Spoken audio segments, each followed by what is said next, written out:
तेनालीराम हर बार अपने दिमाग का इस्तेमाल करके ऐसा कुछ करते थे कि विजयनगर के महाराज कृष्णदेव दंग रह जाते थे।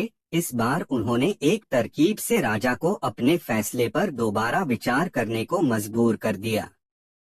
हुआ यूं कि एक बार राजा कृष्णदेव किसी काम के चलते कश्मीर चले गए। वहां उन्हें एक सुनहरे रंग का खिलने वाला फूल दिखा। वो फूल महाराज को इतना पसंद आया कि वो अपने राज्य विजयनगर लौटते समय उसका एक पौधा अपने साथ लेकर आ गए। महल पहुंचते ही उन्होंने माली को बुलाया। माली के आते ही महाराज ने उससे कहा, देखो, इस पौधे को हमारे बगीचे में ऐसी जगह लगाना कि मैं इसे अपने कमरे से रोज देख सकूं। इसमें सुनहरे रंग के फूल खिलेंगे जो मुझे काफी पसंद हैं। इस पौधे का काफी ख्याल रखना।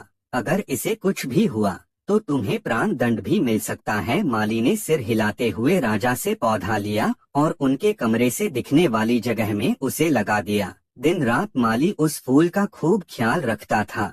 दिन जैसे ही बीतते गए उसमें सुनहरे फूल खिलने लगे। रोज राजा उठते ही सबसे पहले उसे देखते और फिर दरबार जाते थे। अगर किसी दिन राजा को महल से बाहर जाना पड़ता था तो उस फूल को न देख पाने के कारण उनका मन दुखी हो जाता था। एक दिन जब राजा सुबह उस फूल को देखने के लिए अपनी खिड़की पर आए तो उन्हें वो फूल दिखा ही नहीं। तभी उन्होंने माली को बुलवाया।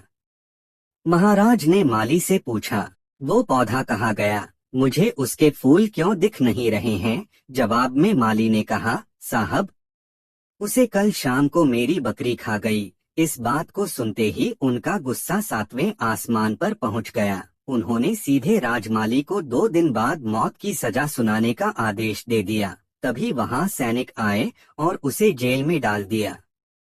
माली की पत्नी को जैसे ही इस बारे में पता चला वो दरबार में राजा से फरियाद करने पहुंची। गुस्से में महाराज ने उसकी एक बात न सुनी। रोते रोते वो दरबार से जाने लगी। तभी एक व्यक्ति ने उसे तेनालीराम से मिलने की सलाह दी। रोते हुए माली की पत्नी ने तेनालीराम को अपने पति को मिली मौत की सजा और उस सुनहरे फूल के बारे में बताया। उसकी सारी बात सुनकर तेनालीराम ने उसे समझा बुझाकर घर भेज दिया। अगले दिन गुस्से में माली की पत्नी उस सुनहरा फूल खाने वाली बकरी को चौराहे में ले जाकर डंडे से पीटने लगती है। ऐसा करते करते बकरी अधमरी हो गई। विजयनगर राज्य में पशुओं के साथ इस तरह का व्यवहार करना मना था। इसे क्रूरता माना जाता था। इसलिए कुछ लोगों ने माली की पत्नी की इस हरकत की शिकायत नगर कोतवाल को कर दी। सारा मामला जानने के बाद नगर कोतवाल के सिपाहियों को पता चला कि यह सब माली को मिले दंड की वजह से वो गुस्से में कर रही है। यह जानते ही सिपाही इस मामले को दरबार में लेकर गए। महाराज कृष्णराज ने पूछा कि तुम एक जानवर के साथ इतना बुरा व्यवहार कैसे कर सकती हो? ऐसी बकरी जिसके कारण मेरा पूरा घर उजड़ने वाला है। मैं विधवा होने वाली हूँ और मेरे बच्चे अनाथ होने वाले हैं। उस बकरी के साथ कैसा व्यवहार करूं? महाराज माली की पत्नी ने जवाब दिया। राजा कृष्णराज ने कहा, तुम्हारी बात का मतलब मैं समझ नहीं पाया। ये बेजुबान जानवर तुम्हारा घर कैसे उजाड़ सकता है? उसने बताया, साहब, ये वही बकरी है जिसने आपके सुनहरे पौधे को खा लिया था। इसकी वजह से आपने मेरे पति को मौत की सजा सुना दी है। गलती तो इस बकरी की थी, लेकिन सजा मेरे पति को मिल रही है। सजा असल में इस बकरी को मिलनी चाहिए, इसलिए मैं इसे डंडे से पीट रही थी। अब महाराज को यह बात समझ आई कि गलती माली की नहीं बल्कि बकरी की थी। यह समझते ही उन्होंने माली की पत्नी से पूछा कि तुम्हारे पास इतनी बुद्धि कैसे आई कि इस तरह से मेरी गलती के बारे में समझा सको? उसने कहा कि महाराज, मुझे रोने के अलावा कुछ भी नहीं सूझ रहा था। यह सब मुझे पंडित तेनालीराम जी ने समझाया है।